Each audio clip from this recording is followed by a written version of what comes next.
Hey everybody, it's your man Tyke coming to you with another true spook story.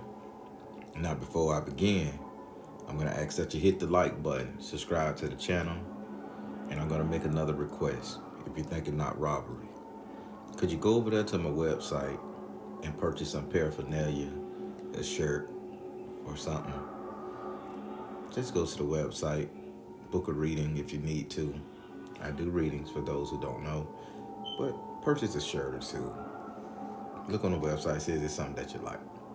The website is oursoulmatters.com / booking or oursoulmatters.com, and you can go to the link, it'll direct you. I thank you so kindly. Now let's get into this story. Well, this story is going to be about a guy named by the name of Ramon. We used to make jokes about him because we used to call him Razor Ramon because of the wrestler back in the day. But this was a grown man. We was children watching wrestling, so we would sit up there and like, hey, Razor Ramon. Now the reason why we called him Razor Ramon because he carried a straight razor. That motherfucker was known for cutting your ass with a straight razor. So he used to come visit grandmama, me, my mama. He'd come to the house and he'd always have on a trench coat. I don't care what it is. It was like a trench coat and some black leather gloves. It could be hot as fuck, August. That bitch would walk in your house with that trench coat on and them black leather gloves. And he used to always keep like one or two straight razors on him. So grandma loved him. Grandma would play with him, talk to him. Grandma, they would always have him a plate of collard green, neck bones, black eyed peas, and rice waiting on him. I mean, everybody treated him like he was special. And I never understood why everybody was so nice to this man. He would go over there to Miss Sue May in them house, and Miss Sue May laugh and play with him. He'll go over there to Miss Cora Lee house and she'll laugh, play with him. And as a young buck, a young jit, I'm looking at this shit take place and I'm like, this man, he can't be fucking these old women. You know, what the hell? So a while passed, years passed. I mean, I just kept seeing him. Now I'm growing up with Razor Ramon. We laughing jokes and at him, making sure he funny. He'll come over there, he'll say some jokes. But then around by 8 o'clock at night, the sun go down because the sun used to go down by 5 o'clock back in the day. It doesn't change now. 8 o'clock at night, you know, sun down, it's jet black outside. Razor Ramon would go and he'll put a bandana around his neck, and the bandana was like a white bandana, handkerchief, or something like that. And if you speak to him and say, hey, he won't speak back, he'll be a totally different person. So y'all keep that in mind. So I go to grandmama. I said, grandmama, I saw Razor Ramon and he was acting weird and shit, grandma. I said, I spoke to him and I said, I was under the clothesline. And I said, and he walked past. He had on, I said, I was under the clothesline. He walked past. He ain't say nothing to me. I spoke to him. I even made a joke about his name. And he had this blank stare in his eye. He would kept walking. So grandma was like, did he have that handkerchief around his neck? I said, yes, ma'am. He said, boy, you dodged a bullet. I'm like, dodged a bullet? Why? I say, I don't fuck with him, grandma. No, it ain't him. I say, what you mean? She said, that ain't Ramon in that body. At nighttime, some get in his body. I say, what you mean? She said, let me tell you. She said, back in the day, when Ramon was growing up, Ramon mama now was pillaged, and you know, the men and the white man had their way with him. And then the father, he was left. Him and the woman were left. So Justin, I'm talking like grandma, and she say some real vulgar shit. I ain't getting monetized on this bitch. I'm gonna try this. Fuck it. I was gonna try to explain it. I'm just gonna say it how grandma said. Hell with it. So he was like, so I gotta get in grandma's voice. Well, you dodged a bullet. And I asked her why. She like, well, back in the day, these two crackers came over there and they sexually assaulted his mama, took her up and threw there. Now, she was left with a bloody pussy, so they must have did anything and everything, because God knows they ain't got no dicks. That's grandma talking. And I said, oh man, that's rough. and say that he was in the room watching it. So now the daddy come home from work, and the daddy had just missed him about 30 minutes. And they left her in the living room all bloody and punched up. And next thing you know, the daddy nursed her back to health, put her in the tub, washed her, bathed her. Said they called the cops, but the cops couldn't say nothing then back then. They ain't do nothing too good. I say, oh man, I say, I'm sorry. I say, but that ain't got nothing to do with Ramon looking like a damn robot. She said, listen, boy, I'm talking. I said, yes, ma'am. She said, well, the daddy and the daddy and Ramon mama was into witchcraft like us. And say that they went and they did a spell because they had them boys' DNA. I said, oh, they screwed her without protection? Who say they motherfuckers don't use no condom? They privileged. AIDS can't get them. Cancer can't get them. They privileged. Motherfuckers just do what they want to do. That's how it was when I was growing up. I say, okay, back to the story, Grandma, because you're finna start showing how much you hate white people. She's like, I don't hate them. I just don't trust them. I said, Grandma, okay. So Grandma said that they took the DNA from the two men who sexually assaulted Razor Ramon's mama. The daddy was in a witch coven. The mama was in a witch coven. All of them knew that Southern folk magic. Grandma knew it. So they came to Grandmama and they said, Agunja, we need help doing this spell. And Grandma said, what spell you gonna do? Now, I heard this with my own eyes. They made a movie about this shit. Now, I'm telling you, a Louisiana movie where they were soul swapping. So they say, well, I want to make sure when my boy grow up, he could get vengeance for what they did to us. And Grandma was like, well, you know how I feel about the babies. I ain't finna put no goddamn body soul in no baby. Or none of that. So you go with that shit. So Ramon mama and them and daddy was like, no, I don't want it in the baby. I want it in this razor blade. And Grandma like, so what you mean? Said, I want it in the razor blade. So he pulls out this very beautiful antique razor blade. See, in the South, and I'm finna stop right here. In the South, we got this thing where we like to cut bitches. The gunplay, that's cool. That's cool. In the South, we gonna get that knife and we gonna slide that razor across your motherfucking ass. We gonna get you in the jugular. We gonna get you across the jaw. We gonna put that razor blade across your chest and we gonna lift it a little bit as we drag it so it'll make a bubble skin. We don't want it to cut deep. We just want you to have the scar. We ain't killing you. We want you to have the scar. That's Southern nigga shit. But back to this. So he pulls out this beautiful straight razor, buck handle, boom. Grandma say, okay. Grandma say, okay, I hate that happened to you, baby, and I'm sorry. But I'm gonna do this. And say, why the boy involved? And listen to me good, people. They brought the boy over there. Grandma had me there because I'm her runner. I was pure, so I can touch shit. She couldn't. Notice the key word was pure. So they brought the boy. They brought the straight razor. They brought ashes. They brought the lady's stained underwears and covers off the couch. They brought a lot of shit. Grandma cast a circle in the backyard. Grandma stepped in that bitch and she did what she did. And I know how to draw the circle. And it's an ancient circle, how my grandma drew it, and I got it. It will be released in my book. So Grandma threw the circle, she threw everything in it. She got the razor blade, the straight razor I should say, and she put that in the circle. Now she say, now I'm gonna need y'all to stand in these 3 spots. So she made them stand in 3 different areas. The boy, the wife, the boy, the mama, the daddy. Now, when they started standing, Grandma sat up there and she had some gunpowder, some blasting powder you could buy back in the day. She had some blasting powder and she lit it, drew out everything. She lit it, smoke going.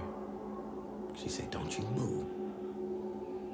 So when Grandma was doing the spell, this is the fucked up part about it. And I'm finna, well, fuck it. As Grandma doing the spell, the daddy reaches into his pocket and he throws some ashes in the middle of the circle in the bowl, because Grandma put the bowls of leaves, fire, she had it all going.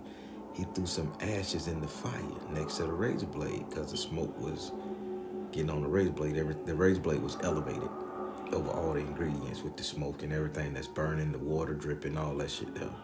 So he reached in his pocket and he threw some ashes or some dirt out of his pocket.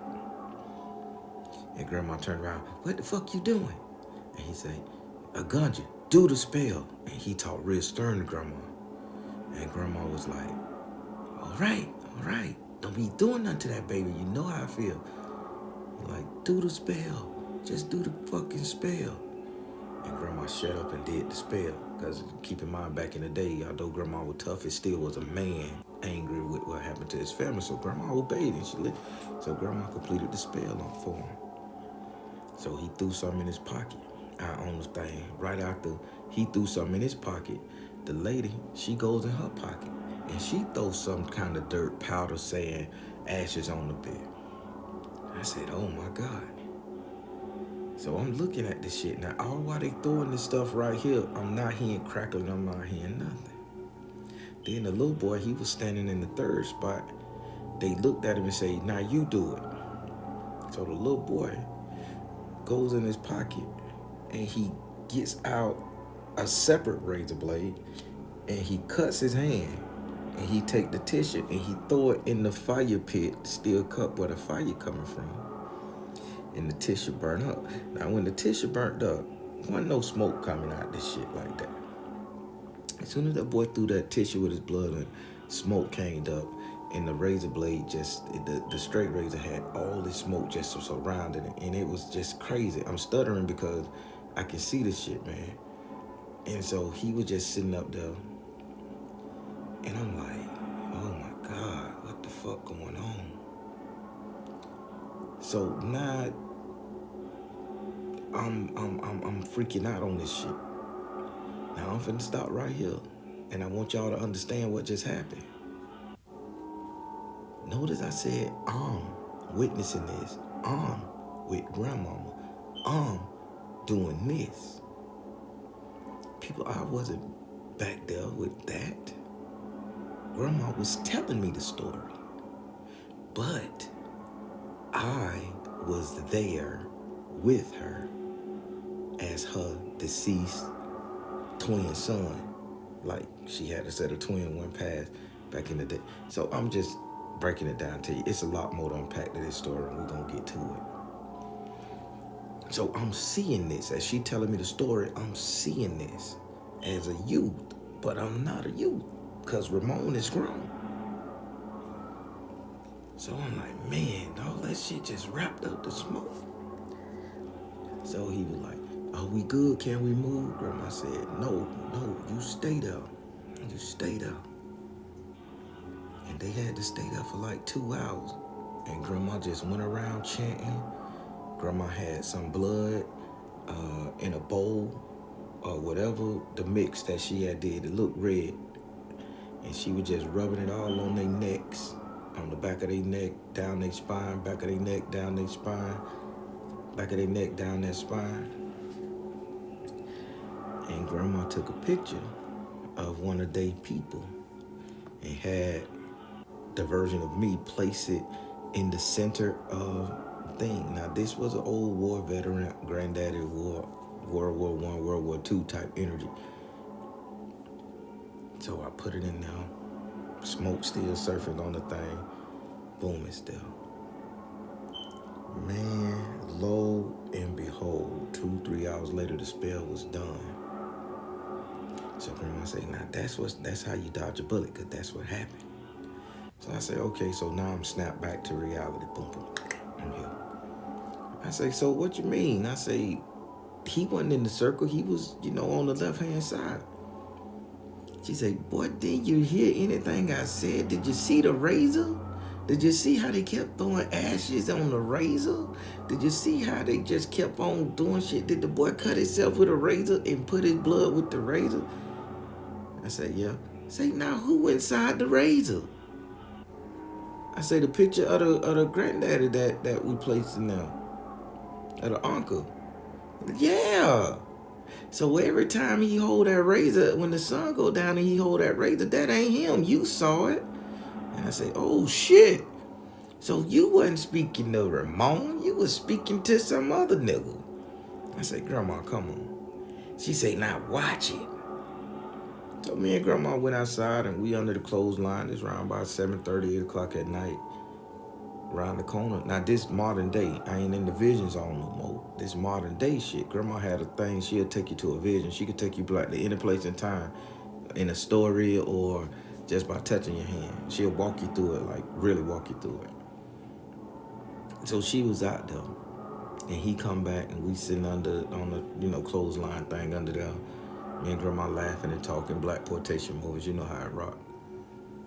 And she said, Ramon, Ramon. And he didn't look. She said, don't you hear me fucking calling you? She still didn't say nothing, so Grandma walked in front of him. And Grandma stopped and, nigga, don't you hear me calling you? And he gave my grandma such a fucked up stare. So I step in. Hey, man, Grandma calling you. And he was like, who are you? And she's like, I take care of Ramon. You know who I am, bitch. And she was talking to the spirit inside of him, right? And he said, who? Oh, you one of them witches. And I mean, his voice is very calm and cool. And she said, what the fuck you doing? He said, I'm going out hunting. What you mean hunting? Grandma asked. Well, I'm finna go out here and find me somebody who I supposed to go hurt. Get them back for the old days and shit. Now this how Razor Ramon talking. Now keep in mind, Razor Ramon was special needs, I think, because everybody loved him and he got to play the fool from everybody's house. That was his energy, man. But the bitch was speaking very intelligent. And Grandma was like, who you trying to hurt? And he said, all white people. And Grandma was like, ooh. And Grandma said, what a razor blade? You got your razor on you? He reached in his pocket. In the same razor blade I saw, straight razor, not razor blade. Y'all keep saying, we call them razors down here, but they straight razors for everybody up north. He reached in his pocket and he pulled out the straight razor. And Grandma looks at me, see? And it was the same straight razor that the smoke had hit with the vision. Now I'm gonna stop the story there because that's not the creepy part. That's just setting the backstory. Now this is gonna be in real time. That was just the vision part, backstory, however. Now real time here. So now we grown. I'm about 21. Me and Grandma still doing our thing. We chilling, crashing, helping people in the community. Now I'm in my late 40s, so this is over 20-something years ago. I don't know how good the internet was back then, but hey, it is what it is. So Grandma telling him, and he's saying he going to hunt down white people and hurt white people in the community. And there was only one spot where white people were supposed to be at, people. And that's downtown Orlando. So you go downtown Orlando, you go over there off of Delaney Avenue, Underground Park. Here we go. I'm talking, people. Google, please. I'm not lying. Allegedly. I don't want them to cancel my shit up. So you would go over there off of Delaney, Michigan Avenue in that area. You would go to what they call the Underground Park and all that stuff. So there was a string of unalivings, sexual assaults, and everything in that Underground Park about 20-some years ago. Now, I never put two and two together that was Razor Ramon or the possessed version of Razor Ramon doing that. And nobody ever got caught. They never caught the perpetrator and the assailant.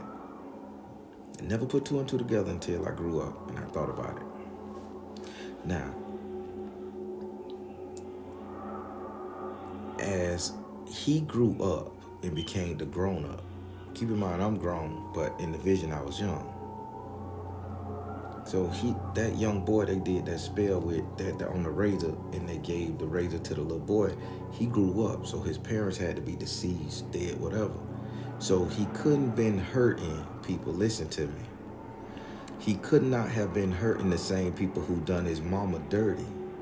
He had to be hurting their descendants. Now I think about this shit. He would go to the underground park and he would wait.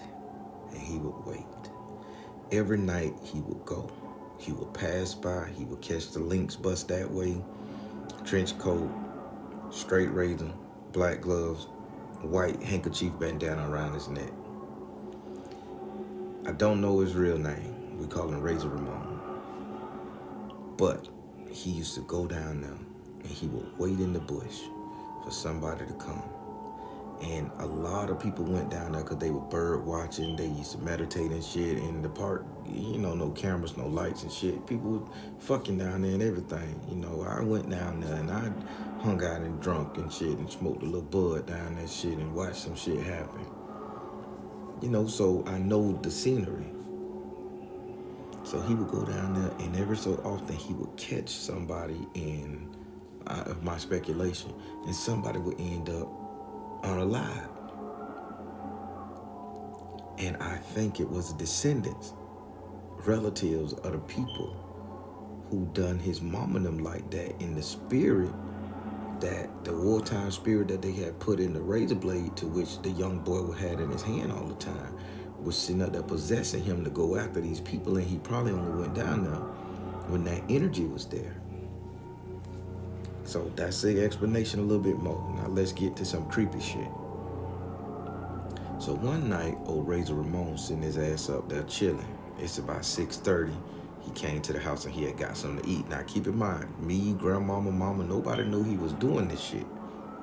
We found this shit out in hindsight. So he came to get something to eat, and all of a sudden, he's speaking to us. And he's speaking to us all cheerful, happy. The white handkerchief ain't around his neck. So then he walks out to the clothesline and he put the white handkerchief around his neck again. And he changed. So right as he tied the white handkerchief, I got in front of him. Because, you know, I'm trying to explore this shit. Hey. And he didn't finish tying it. It just was sitting around his neck. You know, when you go to put it on and you want to tie it in the back.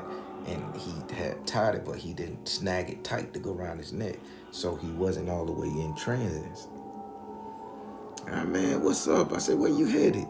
And he was like, I don't know, man. He said, I'm just finna get out of here. I got somewhere to be. I know I got somewhere to be. And he had his eyes closed and he kept turning his head sideways like he had a crook in his neck. And I say, man, you heading downtown area? He like, yeah, I gotta go down. I say, who you going to see? You know, I'm just trying to figure out because something ain't right. I'm just trying to get all the information I can, you know, because me and grandma, we gonna talk about this. Oh man, I'm just going down there, man. I just gotta go down there. I just go walking downtown, Church Street, Rosie O'Grady. I walk all the way up there to Michigan. I say, all right. I say, well, that's a fly razor you got there, man. I say, in the handkerchief, you be wearing that bitch like a cowboy in the trench coat and the glove. And he was like, yeah. So his arms got tied, so he finally tied the bandana, the handkerchief around his neck. And after he tied it, he immediately, his hands dropped, and he was like, excuse me. And he kind of like pushed me out the way, not hard, just like softly scurried me out the way. And he just went on his trip. So I said, Grandma. Now Grandma came the next day. I said, Grandma, I said, that man be downtown. She like, he just go walking. He crazy. You know he ain't all the way there. I said, but he wasn't the Razor Ramon that get the black eyed peas and shit. I said, that was the other Razor Ramon, the one that don't talk, that I dodged the bullet. I say, where he say he going? Downtown. So Grandma say, okay then, let's follow the Lynx bus. So Grandma, next day, Grandma get in the Lynx, we got in the Buick. So Grandma following the Lynx bus. Lynx bus, he get off, he get a transfer. He go downtown to the bus station. Church Street, Rosie O'Grady area. He get a transfer. We loped out in the cut waiting on him because it was a big parking lot. It's a fire engine there now. So we loped out. So we see him get on the bus. Boom. He get on another bus. He shoot down East Colonia. When he get off East Colonia, he's on East Colonia. He get off over there by the Fashion Square Mall, like right before you get to the Fashion Square Mall. Not McGuire Road, but another road where you can go right. So he get off right there by the, I think it was a SunTrust Bank that they done changed the name. So then he'll just walk. It's nighttime, so Grandma passing, and we trying to figure out where this possessed bitch going. Boom. He walk. So we go and we park at the 7-Eleven. He walk. Boom. He going through the neighborhood. He don't see us. We wait a little bit. He walk. He never turned off. So now he going to Lake Underground Park. Okay. So Grandma go over there. So Grandma go, we sitting up there. We park and we get out. So I got me a little steel pipe in my hand in case a motherfucker get loose. I'm gonna hit that wrist bone. Bitch, I'm gonna get that blade out your hand. So me and Grandma get down and we step and we walk through the, underground park, and we looking and we chilling and we trying to figure out what's going on. So all of a sudden we see him sitting on a bench, and he's sitting on the bench with his arms wide out, trench coat on and everything. So we walk past him. He didn't even recognize that it was me or Grandma. So we walk past him and we just looking and just walking around. Grandma marking how pretty it is and shit. So 9:30 we done took, because we were waiting. So now 9:30 done hit. Grandma, I gotta get up for work in the morning. Let's go. So as we going up the stairs from the underground park, getting back on, and we finna go walk around the corner and get in the car, we see like this really, I see the lady was really attractive, middle-aged woman, attractive. She about 27, 28, very attractive, thick white sister. And she goes down into the park. We didn't think nothing of it. He's sitting there. We didn't think nothing of it. People. The next day we hear on the news, the woman was slashed up and assaulted. So Grandma called the police. Grandma said, hey, I think I know who hurting these people at the underground park.